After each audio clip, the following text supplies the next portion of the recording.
main thing for our meditation tonight is becoming still,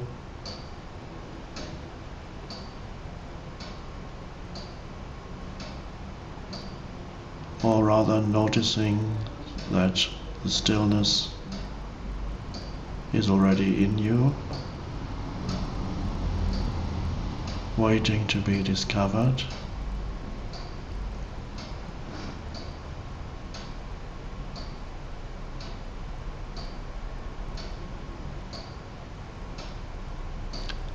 So our session today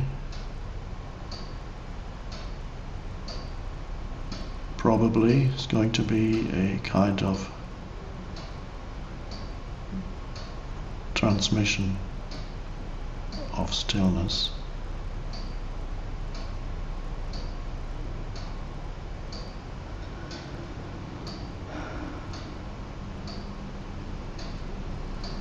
For the transmission to be received, it requires you to have access to a little bit of stillness inside you, and that little bit of stillness can receive the transmission, recognize itself in the transmission, and then know itself more fully.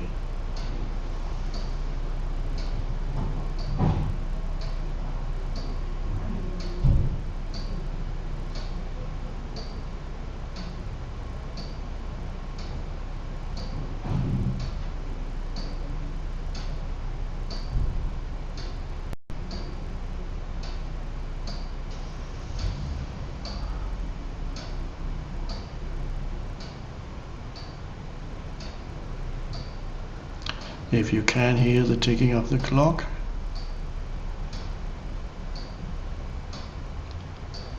that signifies time.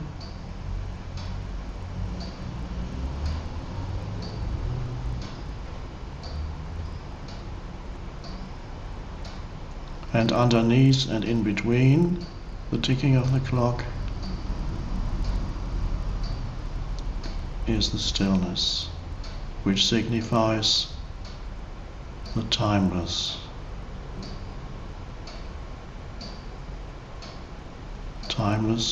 consciousness.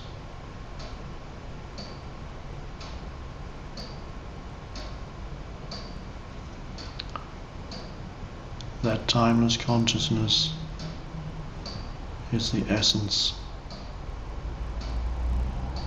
of who you are.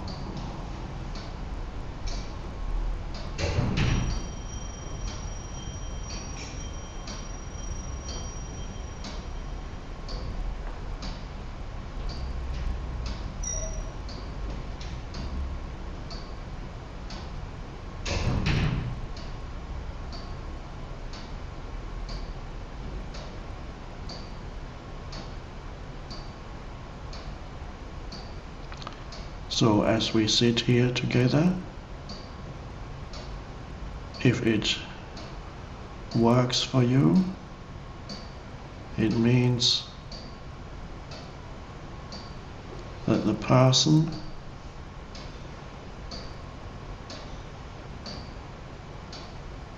is receding and presence is arising.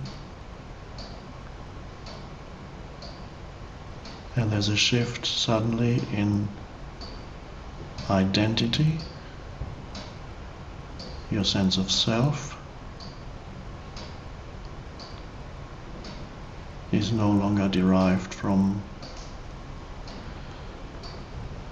the silly person. Every person is more or less silly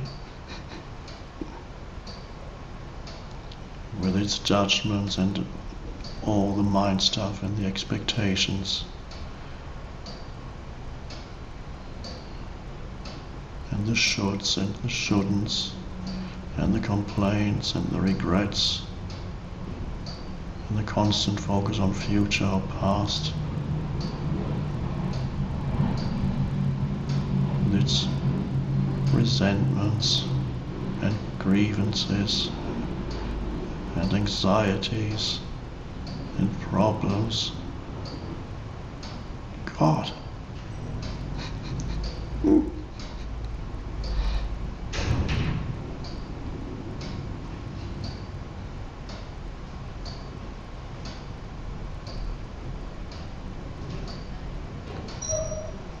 And there is another dimension of consciousness in you that's far deeper than the person. The person is a surface movement of that consciousness, fleeting, insubstantial. The ripples on the surface.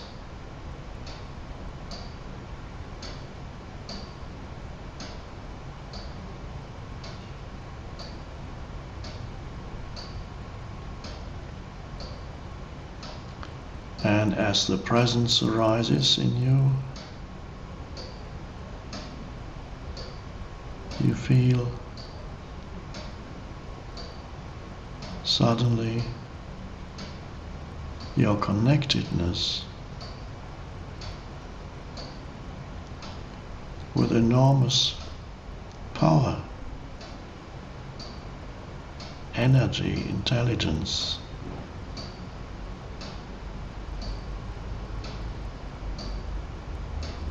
And you're rooted in that it is who you are ultimately.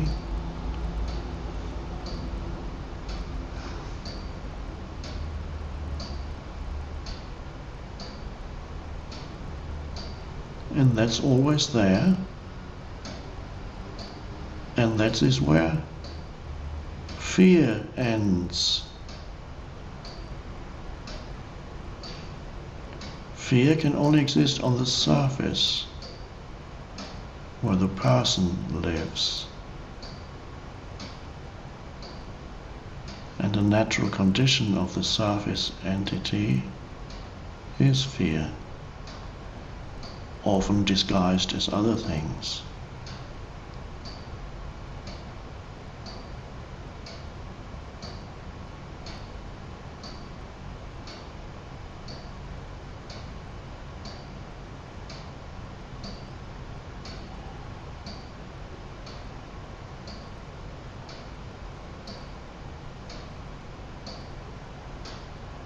And the absence of fear really means that for the first time you can actually feel a deep trust. Absence of fear means trust. So you can feel a deep trust in life.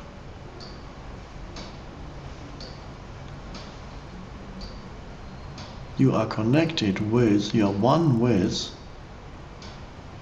something vast.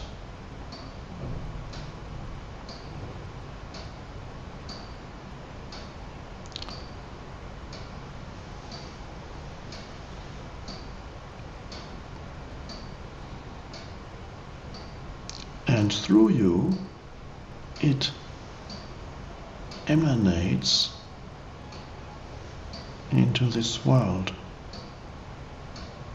either directly, without your mind, like here, now, this is an emanation of presence, but also it can flow into your mind and use your mind and inspire your thoughts and words and actions.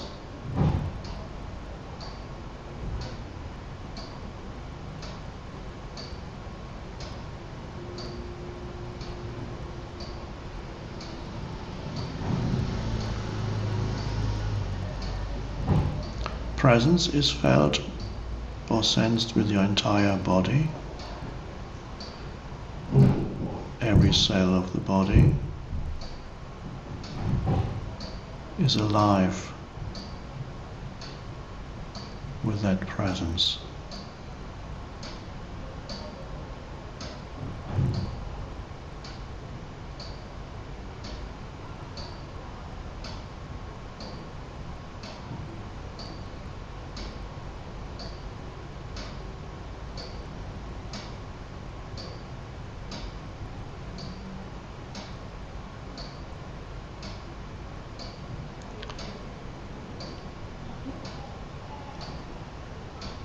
Can you be in that state of alert presence continuously?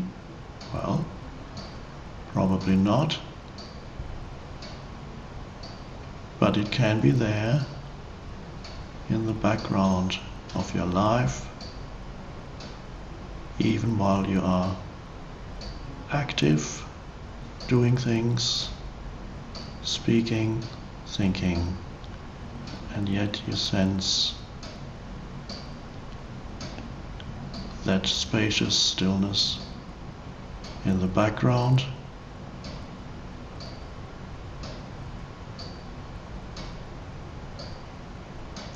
In between two thoughts,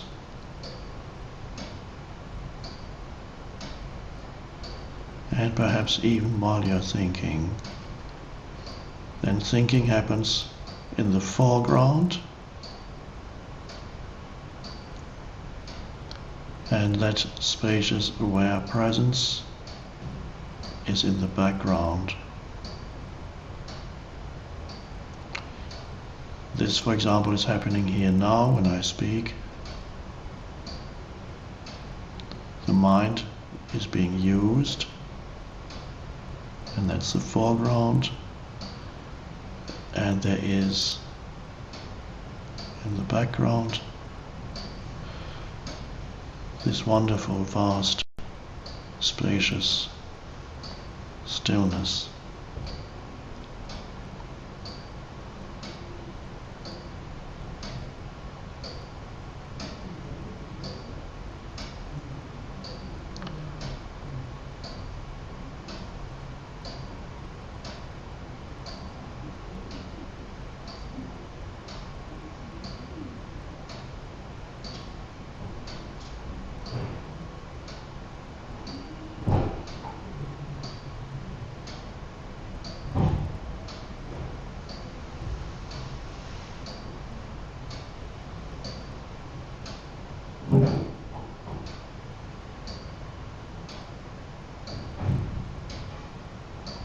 Even though you may be able to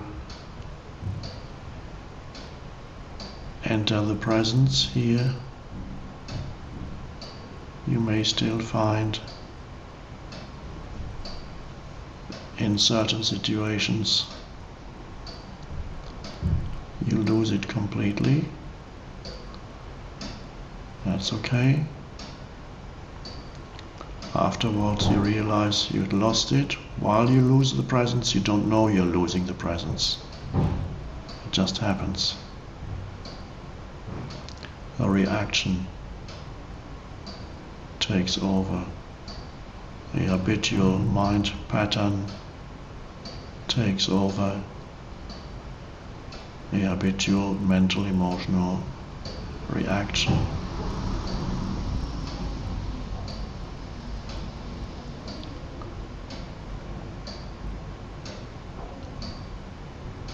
And some people have very deeply entrenched patterns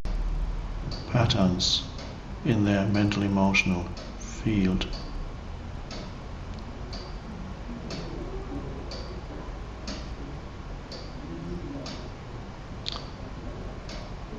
Those patterns are an aspect of what the East calls karma,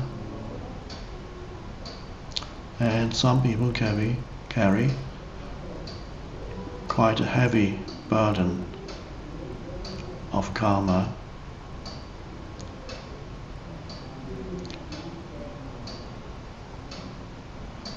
Usually karma is interpreted as the things that happen to you in your life, the situation you're born into,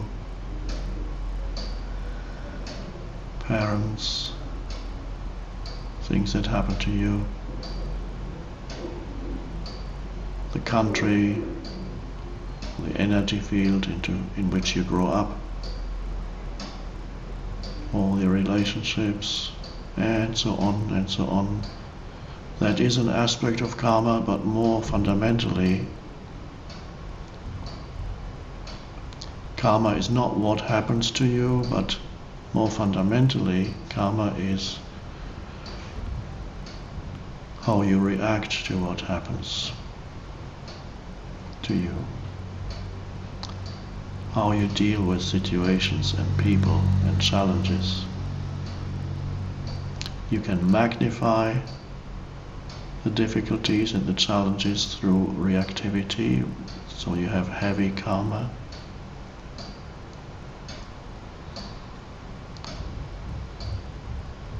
Or you may have so-called good karma, in which case the conditioning of your mind is relatively okay.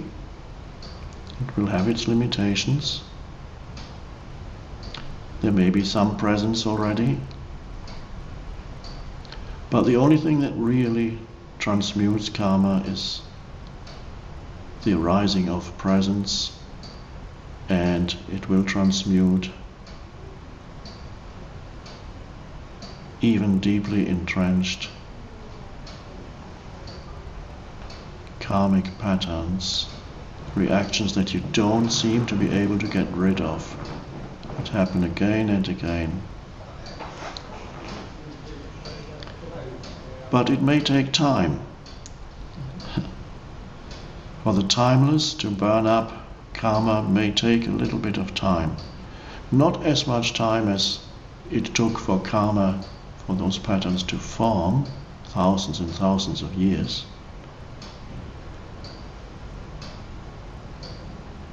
And there's no reason why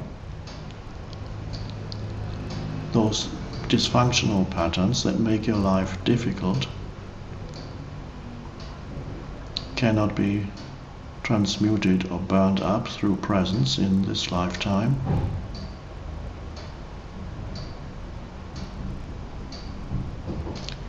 But you have to want presence. You have to choose presence. You have to want to be free.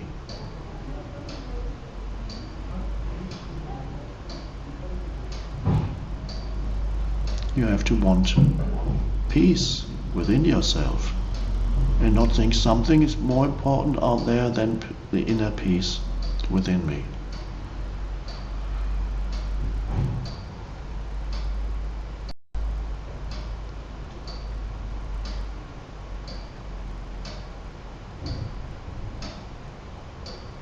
And so the Course in Miracles says,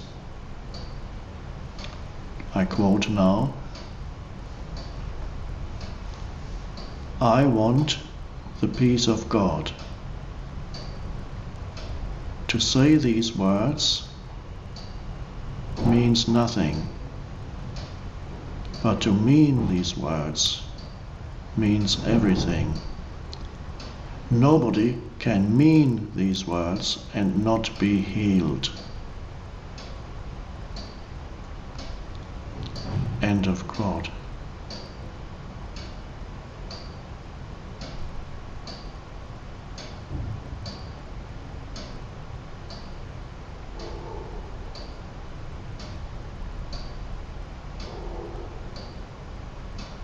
And those of you who have deeply entrenched heavy karmic patterns